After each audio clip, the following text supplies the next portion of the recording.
Hi guys, welcome back to our வச்சுலச்சு vlogs. இன்றைக்கி நம்ம பார்க்க போகிறது வஞ்சரம் ஃபிஷ் குழம்பு நம்ம ஸ்டைல் எப்படின்றது பார்க்கலாம் வாங்க. ஒரு கடாய் எடுத்துக்கோங்க, அதில் தேவையான ஆயில் ஆட் பண்ணிக்கோங்க.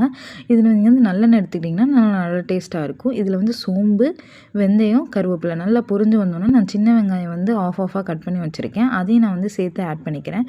சின்ன வெங்காயத்தையும் சேர்த்து ஆட் பண்ணி நல்லா வதங்கினதுக்கப்புறம் வந்து பச்சை மிளகா வந்து 2 கட் பண்ணியிருக்கேன், அதையும் நான் வந்து ஆட் பண்ணிக்கிறேன். அதுக்கப்புறம் பூண்டு உரிச்சு வச்சுருக்கேன், அதையும் ஆட் பண்ணிக்கிறேன்.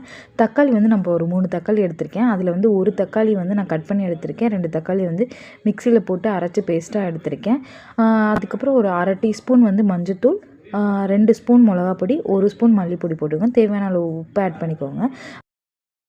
அதுக்கப்புறம் புளி தண்ணி வந்து நீங்கள் ஊற்றணும். அந்த புளி தண்ணி வந்து கொஞ்சம் நம்ம குக் பண்ணுறதுக்கு முன்னாடி ஒரு வார்ம் வாட்டரில் வந்து ஊற வச்சுட்டு அதுக்கப்புறம் எடுத்திங்கன்னா நல்லா வந்து கரைஞ்சிருக்கும். நல்லா கொதி வந்ததுக்கப்புறம் தான் நம்ம வந்து ஃபிஷ்ஷை ஆட் பண்ணணும். ஸ்டைலில் ஃபிஷ் குழம்பு ட்ரை பண்ணி பார்த்துட்டு உங்களுக்கு பிடிச்சிருக்கா அப்படின்றத கமெண்ட் செக்ஷனில் சொல்லுங்கள். தேங்க்ஸ் ஃபார் வாட்சிங். For more videos, subscribe our channels. Stay tuned for the more cooking videos. Bye bye.